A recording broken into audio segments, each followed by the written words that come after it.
This is IGN's PS4 pre-launch party. I'm your host, Damon Hatfield. Colin Moriarty will be right back. Mitch Dyer is back. Yes, I was worried Colin was a ghost. Nope, he's not even here. Thank the maker. Mitch is going to play some Battlefield 4 for us right now. Yeah. I reviewed this game. What did you think of it? I thought the campaign, which we're playing now, was a little weak. Okay. Single player, mostly uninspired, lots of stuff you've seen before. Kind of an emotionless story that is torn between the small-scale stuff with the characters that you're playing as and the big war, so it doesn't really give the game enough time to tell either story it wants to tell. So that kind of sucks. Multiplayer, however, is really great. We would love to show it to you, but we're playing on PS4. Servers aren't quite ready. And that is actually why the PS4 review is not live on IGN. We played a bunch of the campaign. We played a bunch of the multiplayer on PS4, but I was not comfortable publishing anything based on, not having played on real servers. Did you just pull the guy's dog tags off? Yeah. So it's like a tie into multiplayer. When you stab someone in multiplayer, you get their dog tag. Okay. Oh boy. So we're gonna play this for about a half hour, and then at the end of that half hour, viewers, we're going to give away a PlayStation 4. Oh dang! With a copy of Assassin's Creed 4. All you have to do to be automatically entered is tweet your questions, comments at IGN with hashtag PS4. Throw those dudes up. So this is the very first level of the game, and the reason I chose this one is because it's actually, one, it's really pretty. You got these big scenery here, but it's actually, this is one of my favorite encounters in the entire campaign, which is a little alarming given that it's so early in the campaign. Oh man, how do I drive? Yeah, I can't remember how to drive. Just like real life. Oh. Don't judge me, Damon. All right, so we're gonna go down. So you can see, like, there's this giant open space. Big battle here. This is one of the very few instances of open battle. Very Battlefield-esque area here. And that's why it's one of my favorites, because it's a lot like a great Battlefield multiplayer map. However, these spaces kind of disappear in favor of a bunch of crappy hallways later on. Where in the world are you? Right now I am in Baku, which is, I believe, in Azerbaijan. I am not a geographer anymore, Damon. I left that life behind me. Welcome back, Colin. Thank you. Thank you very much. I'm sorry for my brief absence. Colin, this is Battlefield 4. Okay. On the PlayStation 4. On the PlayStation 4? Yeah. So many fours. So I'm calling in my chopper to take some of these dudes down. You have a little bit of tactical options throughout the campaign. You can order your guys to do stuff. The squad mates themselves, not terrific. The chopper, a lot better, as you're going to see, because it's going to blow up some stuff. All right, maybe, if she can figure out how to fly a chopper. Oh boy. All right, so there's not a lot of cover up here.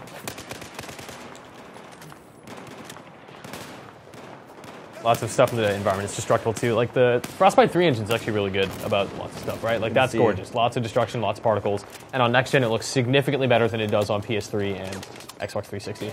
Good to see that exploding barrels have been carried over into the yeah. But now they look really cool. Colin, Beat Ito has a question here. Okay. Does the PS4 make you tingle in your pants? Oh, a little bit. A little bit, yeah. Yeah, just a little bit. A tiny tingle? Yeah, you can feel something. Something. A tiny tingle. I'm not really sure how to describe it. Oh, but no, I'm super happy with the PS4. I think you spent a lot of time with it now. I have. I spent a lot of time with it, and oh man, I started pressing L1 and R1 to shoot guys, and that is not how you do that on a PlayStation 4. No, you gotta get used to it. You gotta get used to the new way. All right. That's all right. I don't know. I think we're gonna have to wait for some great games to come, and like some more great games. I think Killzone's a great game. I think Resogun's a great game, but like Infamous and the Order. So that's coming in February, right? Yep. And the Orders later in the year, and Drive Club will eventually come out, and hopefully we'll hear some new announcements real soon. I think a lot of the smaller games are fun, the third-party games. Maybe a year from now we'll be playing Destiny. Yes. Hopefully. Yeah. I'm actually not a huge online guy, but I'm actually looking forward to playing that. I'm looking forward to Titanfall as well, just because they seem so they seem so awesome. Yeah, that game is really good. Oh boy. This gun's a nice little cheat. Oh boy. I'm in a bad way here. Mitch, how did the DualShock 4's triggers feel? They're great. I mean, I cannot go back to DualShock 3. I went back to play a little bit when I did the Battlefield 3 PS3 review, and it was impossible to go back. It just feels wrong, because now it feels so good, right? The triggers have that actual, like, they're angled, and you can pull down on them rather than push down on them. It feels more natural. Everything about the DualShock 4 is great. The sticks have so much more precision, which just makes it feel like DualShock 3 was okay at best. And now we have an actual legitimately great controller for first-person shooters for a PlayStation platform, and that's great. Do you like having the analog sticks level, not offset? I prefer offset, but I mean, having them farther apart on a PlayStation controller is great. That's what I've wanted for a long time, and I'm super glad to finally have that. My thumbs used to touch a lot. Yeah. And, yeah. Boy. So I know you've played, you played a lot of Battlefield. I know you played Killzone. Played Call of Duty. And you played Call of Duty. Yeah. So how do they, and I know you haven't reviewed it yet on PS4 because we haven't really gotten into the online environment yet, but in terms of campaigns or whatever, how do you think they stack up against one another if you were to buy one shooter and two shooters? I mean, you and I have very differing opinions about Killzone's campaign. You enjoyed it a lot more than I did. I was not a super big fan of anything it was doing, but... of anything it was doing? No. Basically everything it was doing. Everything it was doing? Yeah, I thought it was one of the most standard generic campaigns I played, which I felt very similarly about Battlefield and Call of Duty. Both of them... Ghosts are you referring to? Or? Yes, sorry. All of them, I feel like, rely heavily on a lot of stuff that's been done better elsewhere before. Yes, all of them are very, very pretty. And if... Oh, boy. What was that? All right. Oh. And if that's all you want out of a shooter is like, oh, I would like a very pretty first-person shooter. I mean, Battlefield, I guess. I think the multiplayer is superb in Battlefield. I know there's a lot of discussion about whether or not Call of Duty is doing anything interesting. The Extinction stuff sounds really cool. I'm really excited to jump into that. Colin, how was Killzone's multiplayer? I haven't actually got. I really liked it. I mean, it keeps the war zones kind of thing going on, where with roving game modes and stuff. But I like your whole ability to customize as you go. Yeah. You can get really granular. This weapon's available, this weapon isn't. This class is available, this class isn't. Timing and health and lives and I love that kind of stuff. And when I went to play it, I had a great time with it. I'm getting torn up, man. Oh boy. The thing about Killzone is and I'm not saying Battlefield and Call of Duty aren't, because there's friggin' hardcore communities about it, but Killzone has a hardcore community. Yeah. I'm really interested, and it's a group of a couple million guys who are going to buy this game and will play it, and I'm wondering, is it going too much in a different direction for them? Because I really liked it more than, say, my limited experience with Killzone 2, for instance. Sure, yeah. But there's only 3 character classes. Everything's unlocked from the get-go. It's really much more about skill than dedication to unlocking stuff. So it's a little bit different. We're gonna try and trick the game so I don't have to play through all of this again. We're gonna see if I can just blast through these dudes. What I love about Battlefield, and it's just there's so much going on. It's like it is a battlefield. It's very I got a kill. It's very literal. Get out of my way. Nice. Oh god. This is going very well. Nice. All right, we're gonna move on. Right on. Mitch, Arthur Gonzalez asks, how big is the difference between Battlefield 4 on PS3 and PS4? It is significant. Visually, PS4 is absolutely in a league of its own compared to PS3. PS3 is far and away the worst looking version of all 5? There's 5 of them? Yeah. Right, PC, PS3, yeah. Xbox, yep. Which, it's Frostbite 3 is doing a lot. It's putting the system to its limits for sure. You can see a lot of really impressive stuff. Like, all of this is happening on PS3. It just looks worse. The particle effects like this aren't really around. Oh boy. I'm in a bad way. Yeah, like if you have the option, absolutely play it on PS4 instead of PS3. Can't recommend that enough. I mean, just to answer the last question, rather than dodging it, I mean, gun to my head, I think that Battlefield 4 is the best shooter experience you can get in terms of, like, its campaign is the least offensive to me, and the multiplayer is my favorite of the bunch. Oh man, that little punch sound. It's good, right?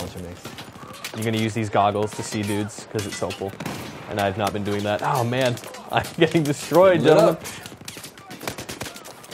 All right, maybe time for a new tactic. Look at these dudes. See, this is my problem with campaign. These allies, they're not doing anything. Oh, and I'm dying. I'm gonna lie down for a little bit, take a rest. So they don't actually do anything. This dude's just gonna run away. He's gonna hang out over there, and until I hit R1 to tell them to do anything, they're just not going to attack anyone. Like, you're in danger. What are you doing? Shoot the people that are shooting you. Oh, man. Oh, dear. Oh, dear. I never said that I was very good at this game, you guys. Oh, no! I like that bullet, like, you hear it right before you right before you get it. Yeah. Get it, damn it. Mitch. Yes, sir. Chris Plowman demands to know. Relax. What distinguishes Battlefield 4 from Call of Duty Ghosts? Vehicles. I mean, Battlefield is always vehicles. But if you're speaking multiplayer, the destruction really, really does make a big difference. The term levolution, which is their atrocious marketing term really for like the way levels change over time, it really is significant in terms. What is killing me? What is behind me? All right. That bird. It's that bird. Yeah. That's my bird. I thought I saw a literal bird fly across. It was just a piece of debris that looked like a bird. Pigeons. Oh boy, okay, sorry. Yeah, but the destruction online is really great because you can just punch holes in walls, and I can try and get to show you that in a building over here. But being able to damage the environment and expose people's hiding places and tear down a building that a sniper is using is hugely advantageous. And we see a bit of that in Call of Duty with the free fall map. I think it's called free fall, the skyscraper that tips over.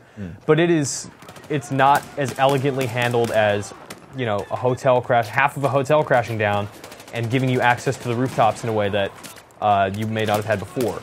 And there are different advantages and disadvantages to taking stuff down. So the worry with Battlefield early on was, oh, if I just tear this building down, is that all people are going to do because it looks cool? But no, because people are smart. People are figuring out that if this tower is up, I can use it to my advantage. Or if people are using it against me, I can just bring it down. And that's a big deal. So destruction in vehicles are absolutely the advantage that Battlefield has and always has had over Call of Duty.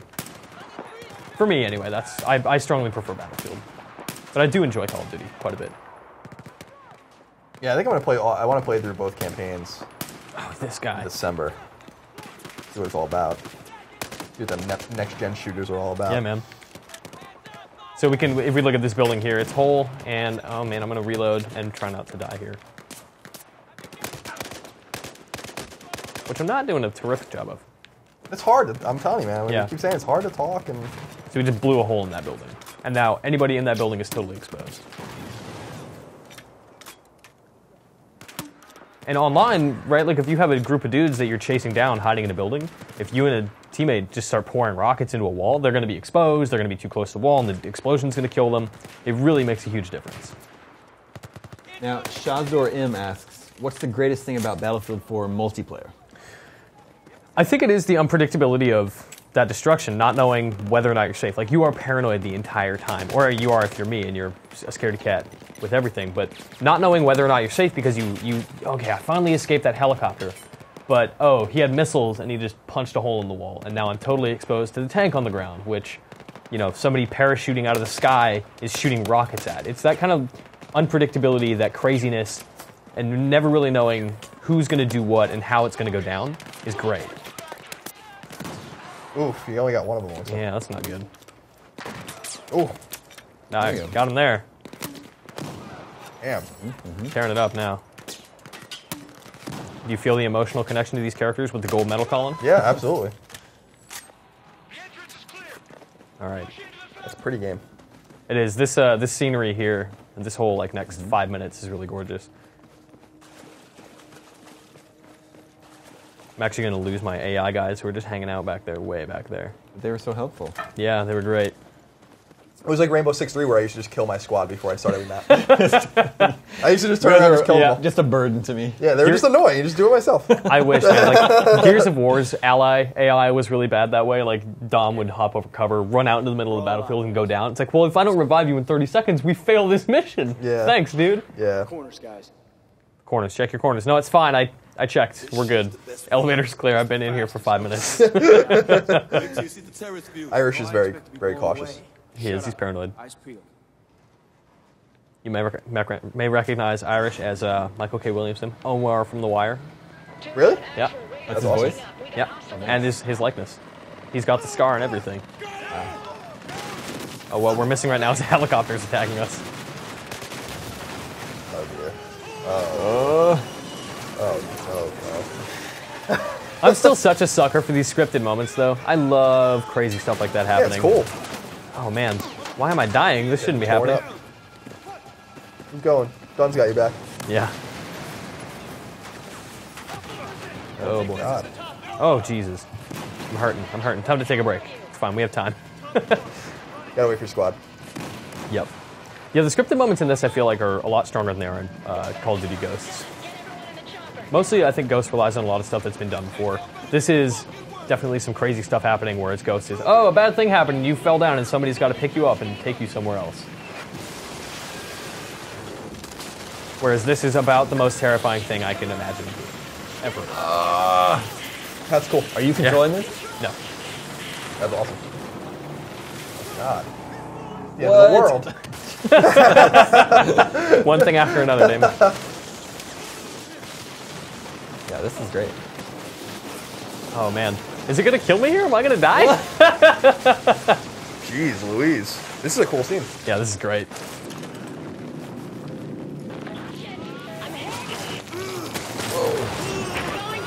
This is unsettling. That chopper pilot going down is brutal. Just drop the front. Scary, scary things, Damon. I don't know if you survived that one. No, right, like a giant rock fell on me, but it's fine. Omar's gonna help me out. No, I got it, it's good, you're fine. Get up. Yeah, it's just a shame that this first mission, like, we're seeing a lot of really impressive stuff and beautiful scenery, and there are some scenes later on that are definitely pretty. Like, the next mission that we'll probably get to see is in, like, a very rainy Shanghai. And you're downtown Shanghai, and it's gorgeous, and the buildings are lighting up. It looks like Blade Runner, it's great.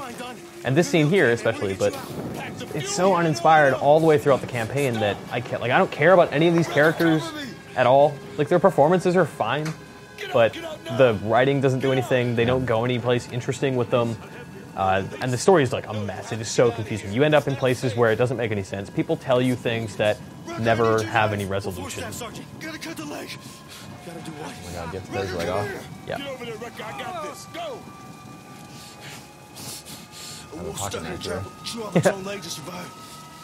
Good thing I kept this butter knife from breakfast. Oh man. Do it, cut it now! Oh, they're not gonna show it? Oh. We gotta go. Oh, if you can cut off the That was quick. Yeah, right. I also question the science of that. That would take a few minutes, probably. Yeah, you're gonna have to do and that guy would pass out. Oh yeah, he's out cold right now for sure. Incoming! Down! Down! Let's go! Let's go! Chopper's coming back around! Let's go! Hey, these Azerbaijanis are alright, huh? All right, so every time I do this scene, I fail it multiple times. So probably gonna have to apologize in advance. We'll see if I can pull it off this time. It's the boss, man. Your damn right's gonna be okay. Let's go! Wrecker, take the wheel! Trying. Ryan, been trying to get in the car for 15 seconds. I need Omar's go ahead. This is Tombstone. Our evac is on. Need another way out. Do you copy? Tombstone. Fortress is tracked. Did you guys play Medal of Honor last year? I played the first one. No, don't do that. But Warfighter was worse. But it had a driving sequence similar to this, where you're just in like a truck or whatever, an SUV, and you're chasing dudes through a marketplace, and it was far and away the best part of the game. This scene's really cool. The second Medal of Honor was worse than the first Medal of Honor? Yeah. Wow, that's hard to believe. The first Medal of Honor was just like, this is mediocre. It's not really doing anything interesting. Warfighter was bad. It was, oh man. Wow, you think they would have learned a thing or two from there? One would think. Not fucking likely. Let me just hit that post. Don't mind me. I really wonder, like, a chopper's chasing us. Why not just, like, hang out in this tunnel? What's he gonna do? You don't see it? Didn't see where the heck you went. Water on the windshield looks really good. Yeah, There, I see it. Get ready. Speed oh up. dear. One thing I really do love is one of your teammates, Pack. He doesn't swear. Like, he very consciously does not swear. It's one of the best character traits I've seen in, like, a angry first-person shooter campaign. It's great. He's not like, you scared the dick off me. No, he's not Bulletstorm. Burn those motherfuckers. Omar swears, though. All right, this is what I miss every time. Got it. Come on. All right, I did get it. Good. Nice. Nope, don't go down there. Oh, jeez. Nope, nope. You guys can't catch a break. Yeah, right. Yeah. It's been the craziest 7 minutes of their lives. Yeah. Of our lives, too. Yeah, no doubt. So we'll get to see the next mission. The next mission's actually not bad either. It does some interesting stuff that I think Battlefield needs to do a lot more of, which is, and we see some of this in Killzone as well, long stretches of no combat. Yeah, I like that because it makes the conflict more meaningful when they don't have to throw enemies at you all the time. I think what shooters struggle with though is we're so used to constant input, right? Like trigger, trigger, trigger, trigger, trigger. You're always doing something, and the second that that's taken away, I feel like there's opportunity to do a lot of really interesting things, but a lot of shooters miss that opportunity by saying, oh, there's no combat, it's pacing, but there's nothing to do except walk around and watch and follow people. And for me, that's really boring. But have you played a 64-player match? Yeah, many. So Adam asks, how is the 64-player, and is there enough action, too much? It's great, because on next-gen and PC, the multiplayer maps are huge. There are maps with many, many control points, up to 7 in one of the maps, I think, whereas Battlefield traditionally has 3. So on current gen, you get 3 control points with every map in Conquest, which is Battlefield's tried and true, like, go there, capture that point, move on to the next one. And people are tug-of-warring for control points. With 64 players, the maps are so big that the action turns out to be pocketed. So if you see trouble at the F control point, because people are trying to capture that to get an advantage for their commander, who's using a tablet to send orders and send missiles and stuff like that, you get this opportunity to jump into the fray where dudes are kind of bottlenecking, and then if you survive, you move on to the next one. And you get these periods where you're just driving, or you're sprinting along with your squad and setting up on a hill and setting up a sniper spot and that kind of stuff. So it never feels like there's never a moment where you're bored, I found. I'm desperately trying to skip these. Here we go. I think I had to load. 1, because I would like to show people more gameplay. 2, the story sucks. This campaign is garbage. Relax, little brother. You're gonna be all right. But it does look good. I mean, that's a dinosaur keychain. Yeah, I mean, the messed up thing about that is that's like a tease or like the dinosaur level. Yeah, for the dinosaur multiplayer that we'll never get. I'm not gonna lie about it. Irish. What? Look out! Sorry, miss. They were jaywalking. Yeah, that's kind of your fault. It's kind of on you, lady. It's all fucked up. Cops all jittery. I'm actually really excited to see where this Killzone Call of Duty, like where all of shooters go this generation, because on PS3 and 360 we saw such major changes in terms of like how multiplayer is done and how campaigns are done. Like scripted events got out of control. Like the stuff you can do is spectacular, and you see a lot of it in this. Multiplayer scale-wise, gameplay mode-wise, like that stuff was improved and grew and became like significantly better than it's ever been. And I feel like all of the shooters right now, regardless of everything they do, it's like, oh, it's good campaign, good multiplayer. They're not doing anything new or significantly interesting that's going to change shooters, which is disappointing. Yeah. But I can't fault it, right? Like, it's the beginning of a generation. We're in the middle of a generational shift. Developers are figuring it out. But that excites me for 2 years from now to see where Battlefield goes. What's happening here? There's riots in Shanghai. We're stuck. We gotta leave the van, guys. Continue on foot. Copy. Come on, record. So we are going to go try to find a VIP in a hotel. We have to go to meet up with the contact for reasons I don't remember because the story's not terribly clear. Luke asks, do the PS3 and PS4 versions of Battlefield 4 play with each other? No, absolutely not. They are different games, wholesale. Like the multiplayer is a completely different thing because of scale. 64 player. I mean, they might be able to do some fancy crosstalk with, if you're doing a smaller version of it, but they are, what Battlefield 4 wants to do on PS4 and what it wants to do on PS3 are completely different.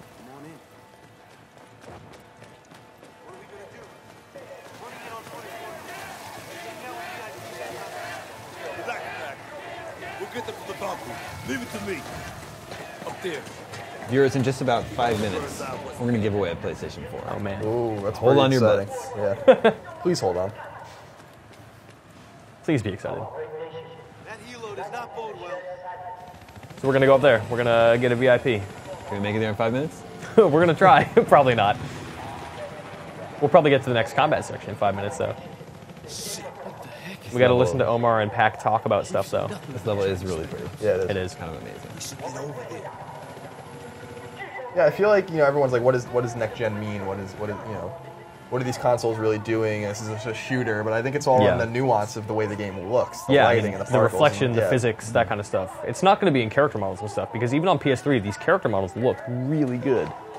but it's the subtler detail in terms of like dust coming off their jackets or the rain splashing off the ground that's just not there. Yeah, I think you got to look at the smaller things that combine to make something that's really pretty staggering. Yeah, and it's something that you don't really think about, right? Like if you were looking at this footage right now and I said, oh yeah, this is a PlayStation 3 game, you would probably believe me, but then I would show you what the PlayStation 3 is actually capable of doing with this, and you'd realize, oh, okay. So the stages are like the single player missions are the same. They're just campaign is identical, and visually, the visual disparity is the big thing. I think I left my entire team behind again. Where are you guys? Take your time, fellas. You need them? Yep. They have to open that door for me, because first-person shooters, I don't know how to do that. I don't have hands right now. Oh, just kidding. I have to wait for them at the elevator, though. What would be ironic is that they're already there. Man, twist! See, I can't. And then the Lost logo comes on this one. Can I, like, use my face to open this elevator? Use my head.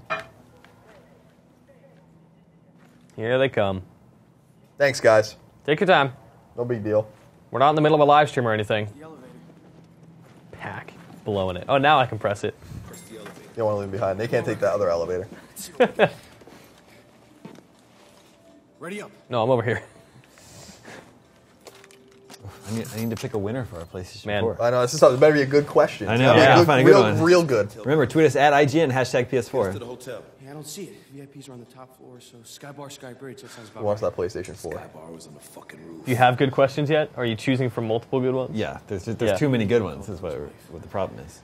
Yeah, I know. It's just... Who's going to get that Close PlayStation? the fucking door. Oh my god. Oh dear.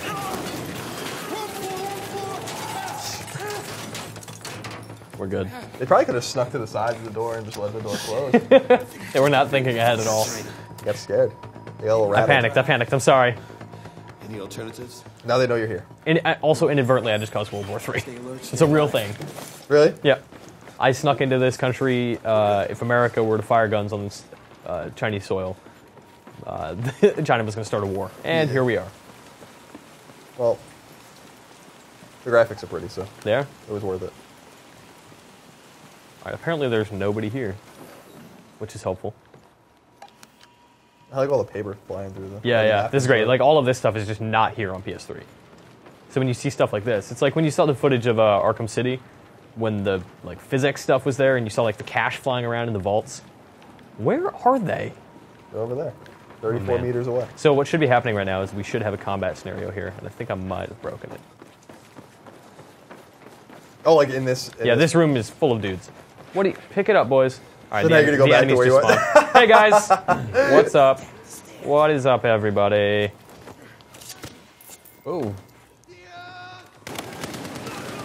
Nice. Mitch, I think we're going to have to cut you off. That's fine. Give away a PlayStation. That's way cooler than watching me play a shooter. Let's do that. Let's give away a PlayStation 4 gonna win and a copy of Assassin's Both? Creed 4 Oh, man. Black Flag. Yeah, To both the of same them. person? Yeah, Wow. same person. That's big. It's because the PlayStation 4 is brought to you by Assassin's Creed 4 Black Flag. It's going to go to True to the Game. Oh. True to the Game, who asks, what's the chance of getting a PS4 on launch day if I didn't pre-order one?